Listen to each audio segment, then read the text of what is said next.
안녕하십니까. 2023년 6월 24일 최병무 이펙트 시작하겠습니다. 자, 민주당의 김은경 혁신위원장 체제가 지명된 뒤에 지금 9일이 지났습니다. 그동안 김은경 혁신위는 사실은 이재명 대표와 자기는 별 면식이 없다, 이런 걸 내세우면서 무언가 중립적, 진정한 의미의 혁신을 해나갈 것처럼 얘기를 했는데, 자, 그러면 이제 9일 됐으니까 이 9일 동안 김은경 혁신위가 걸어온 길, 이게 이재명 대표의 길과 어떤 차이가 있을까? 이런 것들을 한번 따져보려고 제가 그러는데, 지명된 게 15일이고 20일에 첫 회의를 했고, 어제 두 번째 회의를 하면서 혁신안을 내놨습니다. 그럼 그동안에 발언했던 거와 과제, 이런 것들을 한번 분석을 해보려고 합니다. 자, 우선 지금 현재의 민주당에 왜 혁신위원회가 필요할까요? 만약에 이재명 대표가 작년 8월 말 이후에 계속해서 당을 잘 이끌어왔다면 민주당이 굳이 지금 혁신할 이유가 없죠. 당을 잘 이끌어왔으면 그걸 잘 보존해서 내년 총선을 치르면 되지 않겠습니까? 그런데 혁신위원회가 필요했다 하는 얘기는 이재명 대표의 지난 10개월 민주당 지휘가 뭔가 국민 눈높이에 맞지 않았다, 이걸 증명하는 것 아닌가요? 그러면은 결국 이재명 대표의 민주당 10개월, 지난 10개월이 잘 됐느냐 잘못됐느냐, 잘못됐다는 전제로 혁신위가 출범을 했는데 그거부터 평가를 하는 게 맞는 거죠. 그래서 무슨 얘기냐면 이게 이제 진단입니다. 진단이 똑바로 돼 있어야 처방이 제대로 나오는 거죠. 진단을 잘못하면 엉뚱한 처방이 나옵니다. 그럼 그 진단이라는 건 뭐냐? 왜 이 시점의 민주당의 혁신위원회가 필요하냐 하는 그 현실인식을 똑바로 해야 된다는 거예요. 이게 지금 사실은 중도와 비명계등이 또는 친문계가 주장하고 있는 겁니다. 왜 이재명 혁신위가 지금 있어야 되느냐? 그거는 바로 이재명 대표의 10개월이 잘못됐다는 거다. 그러면 왜 잘못됐다는 것을 분석을 해야죠. 그래야 되는데 김은경 혁신위원장의 문제인식은 그렇지가 않습니다. 자, 우선 첫 번째, 15일 지명 직후에 경향신문하고 통화한 데서 돈봉투 사건이 검찰에 의해 만들어졌을 수도 있다, 이런 인식을 보였다가 파문이니까 그거는 자기가 운전하다가 그냥 전화 받아서 이렇게 얘기했는데, 그런 게 솔직한 표현이죠. 그게 지명 직후거든요. 지명 직후에, 그러니까 평상시에 이 민주당 돈봉투 사건에 대해서 어떤 생각을 가지고 있느냐 하는 게 부지불식간에 튀어나온 겁니다. 나중에 물론 관련 서류 이런 걸 들여다보니까 심각했다, 이런 얘기는 그냥 물타기로 한 얘기로 보이고, 근본적인 인식은 이런 것들이 검찰에 의해서 만들어졌을 수도 있다는 그 기발한 발상, 어찌 보면 그게 바로 진짜 혁신적 발상으로 보입니다.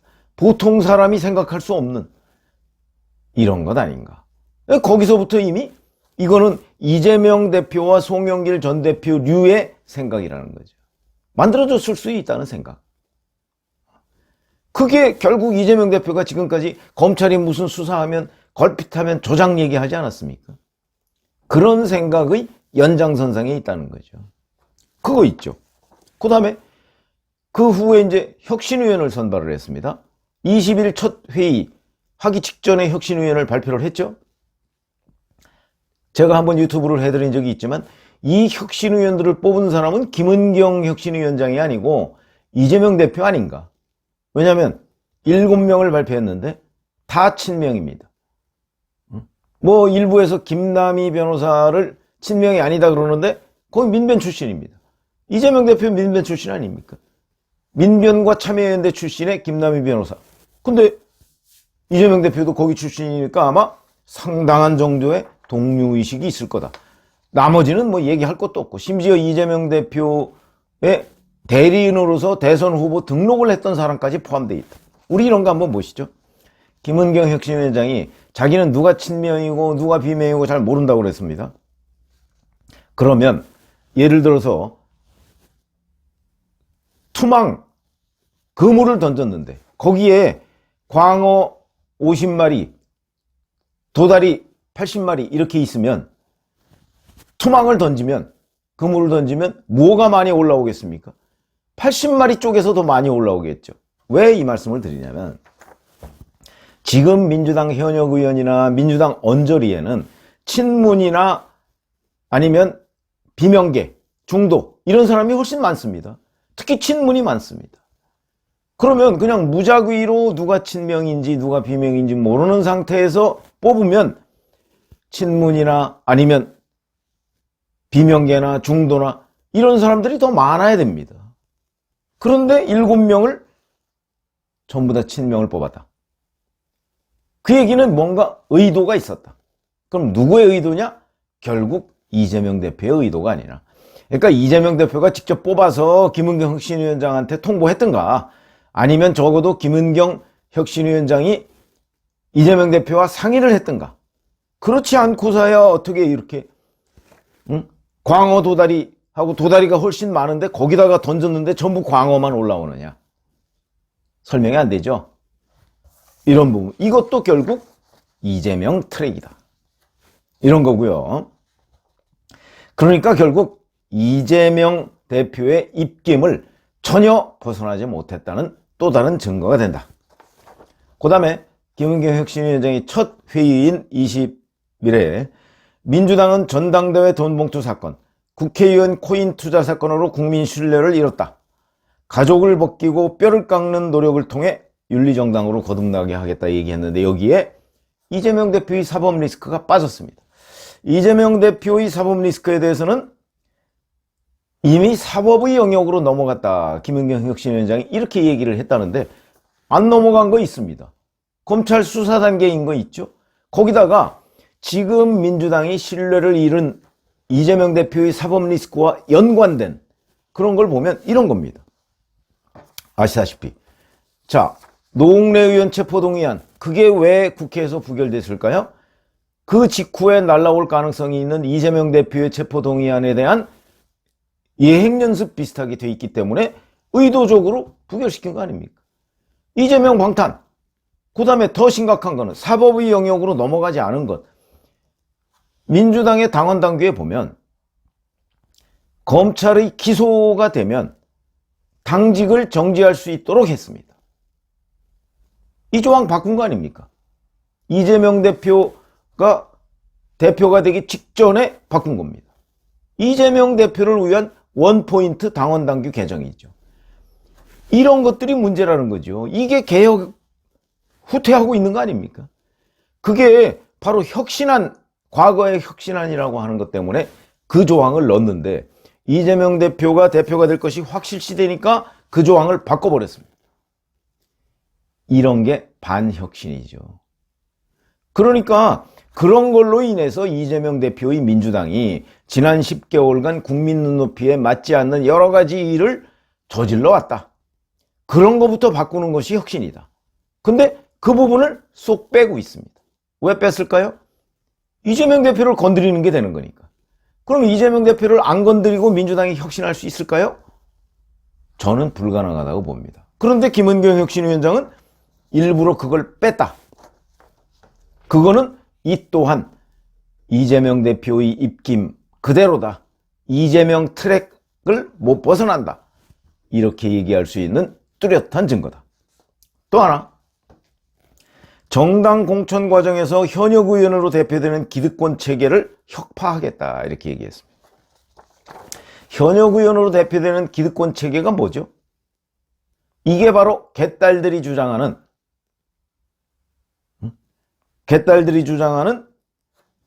대의원제입니다.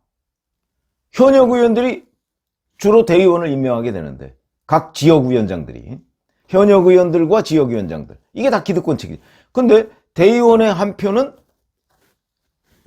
민주당의 권리당원의 60표 정도에 해당한다, 이런 거거든요. 그렇기 때문에 돈봉투가 대의원을 중심으로 뿌려진다. 물론 대의원 제도를 없앨 수도 있다고 봅니다, 저는. 그러나 기본적으로 정당은 국민의 입장을 대변하는 대의원제가 필요하다. 그렇지 않으면요, 민주당의 대의원제가 없으면 민주당 권리당원은 대부분 다 호남 출신입니다. 영남이나 충청도의 민주당 당원들 대의원 제도가 없으면요, 그쪽의 민주당색 그 당원들의 입장은 거의 반영되지가 않습니다. 왜? 호남이 압도적이니까. 그러면 이제 명실상부한 호남당이 되는 거죠. 이게 혁신인가요? 그런데 지금 그거를 현역 의원으로 대표되는 기득권이라는 시각으로 이걸 혁파하겠다고 나오면 결국은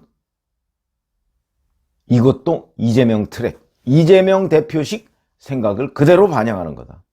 이렇게 볼 수가 있고, 이 수혜자는 결국 민주당의 권리당원을 좌지우지하는 역할을 하는 개딸들일 가능성이 있고, 그렇게 되면 최종적인 수혜자는 또 이재명 대표다. 그러니까 이재명 대표의 트랙으로 지금 한치도 벗어남이 없이 가고 있는 것 아니냐. 이러니까 비명계, 친문계, 중도 이런 쪽에서 반발하고 있는 겁니다. 이 부분에 대해서 그것도 있고요. 자, 어저께 첫 번째 혁신안이라고 나왔습니다. 불체포 특권 포기 서약을 해라, 이거거든요. 이재명 대표가 불체포 특권 포기 선언을 국회 교섭단체 대표연설에서 한 뒤에 민주당 내에 친문이나 비명이나 또는 일부 친명 중에서도 불체포 특권 포기는 야당 의원 다 구속하라는 얘기냐 그러면서 반발이 있었습니다. 근데 그 반발을 무릅쓰고, 더군다나 김기현 국민의힘 대표가 지금 주도하는 겁니다, 이 서약은. 그런데 그쪽으로 갔습니다, 김은경 혁신의가. 그러면 이 또한 이재명 대표의 불체포 특권 포기 선언을 뒷받침하는 내용에 불과하다, 이렇게 보입니다.